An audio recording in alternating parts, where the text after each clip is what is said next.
Today we're here in Derry Matthews Academy. We're going to be working alongside Maverick Sports. Me and my father, through years of substance abuse, have suffered the effects that it can have on families. Our plan is to bring something that I haven't seen before. I haven't seen it before, definitely haven't seen it. If it's out there, I'd like to see where it is. You know, I think it's unique. It's an idea I had as a child. So that's how unique, far back it goes. It still seems substantial in my mind. It's still something that we can do, and yeah, we want to bring families together, support addicts of families of addiction. You know, to bring, I call it bridging the gap between love and resentment. And if I can work as a team through boxing or anything, any sort of exercise, and work with my dad and show love. And just show people how me and my dad built our relationship together, because there's one thing being inside addiction, and it's just a completely another thing being outside of it. If it's all you know, it's just worlds apart. You can't really, it's hard to function together when all you know is one way, and then it's hard enough for the person recovering, and then the family members as well. So that's what we're going to show people, that you can bridge that gap. Once it's finished, that's what we done, really. Yeah. How was it? What did you think coming through that on the other side? It was tough for you, wasn't it, to get back to normality. Never mind worry about your family. So when you come into the real world, when you stop using, you're like faced with who am I? You're faced with like shame and guilt, and lots of sadness of how you've behaved, how I behaved in 20 years. And then you're with reality of, my son witnessed all this stuff. What have I passed on to my son? What shame and guilt has he collected that doesn't belong to him? So there's lots of sadness when you clean up. It's like you need support. It's like what we're going to offer here to family members who've been in addiction with the children. And the beauty of it, they're going to see it's possible. They're going to see the way you've turned your life around. And, you know, I've got like 11 years in recovery, and my life has turned around. The best gift is like just waking up and clean and being kind and loving and caring. But who knows what we can come with this? Yeah. There might be another little Jazza waiting there just to be loved and to be carried into this world. And that ultimately would be the goal for me, to see that a young child going, okay, this has happened, but there's hope here. There's hope, I can see it can be done. Yeah. And the parents can also, who'll take part in the programme, they're going to be in a position to heal. Yeah, that's a big goal for me as well, that to let people know that you can, the parent can feel forgiven, because the child will always forgive the parent. It's just having the tools, as you said, to do it, and the support, and the likes of what we're offering here. That is the main thing, I think, the support. And not only just the child has to feel, he can feel like he's cared for and he's loved, and it's something that he can go forward with his life. Also the parent can do it, can't he? And like we had the 1 day a week thing, didn't we? That's how we started, wasn't it? 1 day a week. We used to go and play snooker once a week, yeah. When I first come to recovery, and it's just building each other up. Yeah. Just building self-worth and being like, okay, I'm being okay as a dad, and you're going, actually, here's my dad, he's clean now. Yeah. He's better at snooker than me. No, you ain't. So the beauty of it, if people when people do come on board and kids are doing work with the dad or with the mum who's been through the mill, who's been through addiction, that's the beauty there, that they're just connecting, they're getting closer, they're getting a purpose, and they can see someone like yourself who's been through it and now have turned your life around. That's like the beauty in this. Yeah. They're going to see it firsthand. They're going to see someone who's been there in recovery. They're going to see a child who's been there, being sad, being lonely, who's focused and persevered with his life, and here he is now in a position to give back to others. Yeah, and it's totally that. It's unique what's going to be offered. Yeah, there's nothing like it, and why wouldn't people want to come along? And it'll all be confidential, and we're going to do as much as we can to care for people, make it fun.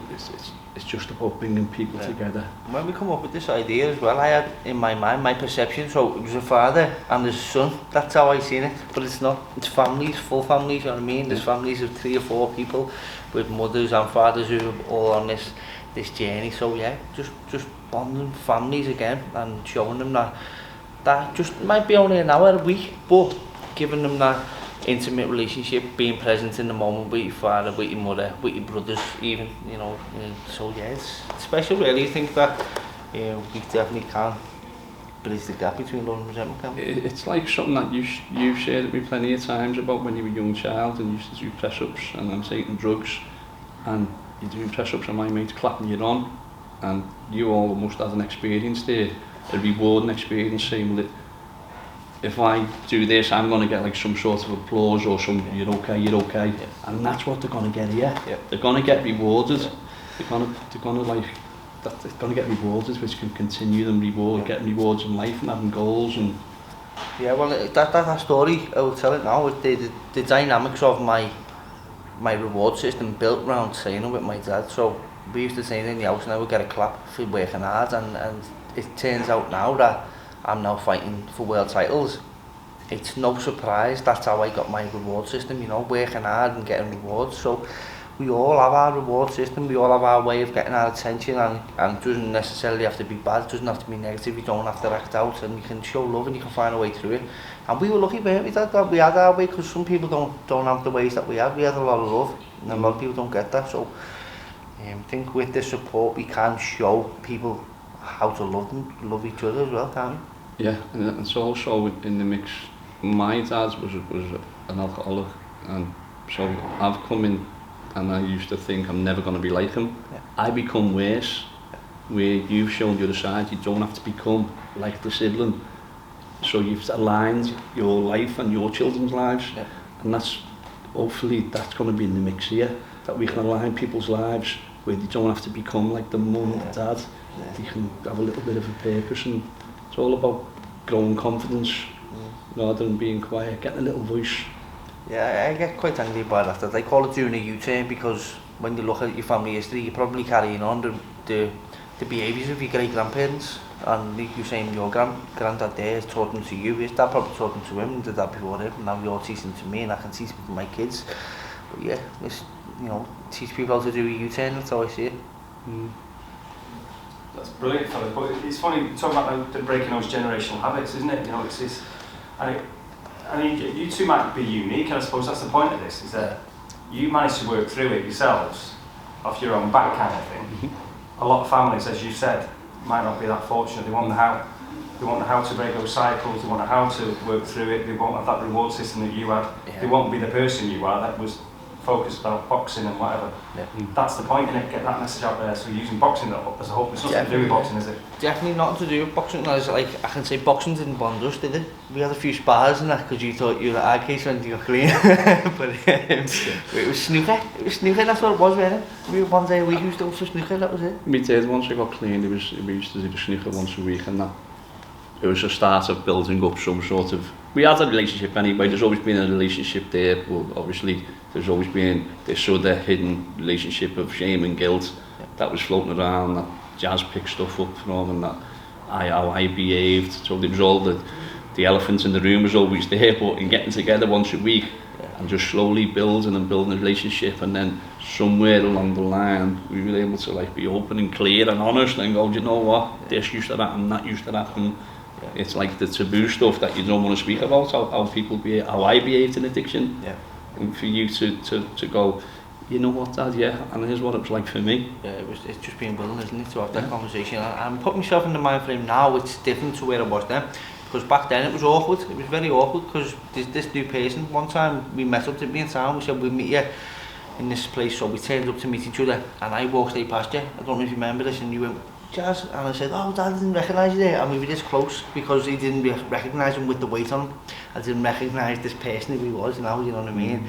And so it can be awkward, it's tough, but just being willing, you can have beautiful rewards, you know what I mean? And there came a point in there a few months down the line, I didn't understand, because also as a parent you would be showing me things, giving me what I wanted through your guilt, wouldn't you? Mm-hmm. Because you become guilty, don't you, for your actions, and you would give me whatever you want, and that stopped. And I couldn't understand, and I couldn't resentful my attitude, and you're not more selfish now than when you were on the gear, you know what I mean? And that's when I was about 6 months clean, because I'm often running in recovery and I'm doing this for my recovery, doing that, I'm in this circle, I'm in that circle, I'm keeping occupied and finding purpose.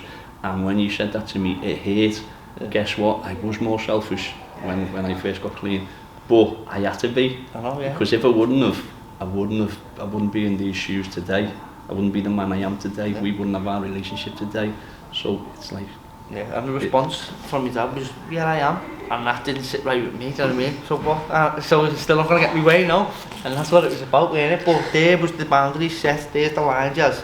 I'm not sitting myself that way no more, so now you can't sit me that way, and that's what we can also show for parents, can't we? And another thing you've just spoke about there is just like tapped into some stuff around when I got clean and we'd be in the house and Jazz would be training and he'd come home and the stuff would go on the floor, yeah. And he'd cook food and I'd be up the wall, he wouldn't wash your pan, and I'd come home from work and I used to say, Jazz, I'm not putting up with this, and Jazz's response was, who let me to be like this?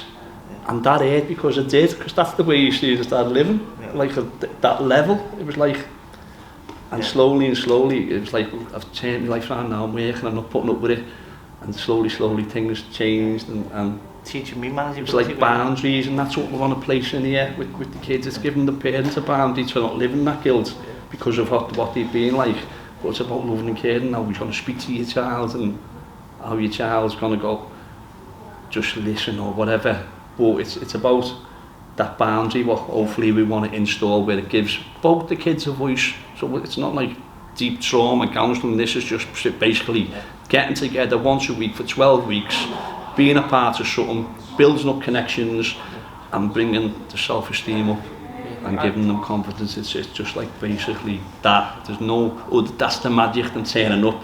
Yeah, and what I realised along the way was that you become a man yourself, and when my dad stopped taking responsibility for my actions, there come a point where I had to then say to myself, you know, am I going to carry on this way, or can I now take responsibility because I don't like the man I am? You know what I mean? I don't like being this person, I can't blame no one for it, so now I've got to take responsibility for my own actions. So that's what we can also teach people. Look, it's now you're a man, it's on you now, you can't keep blaming people for the rest of your life.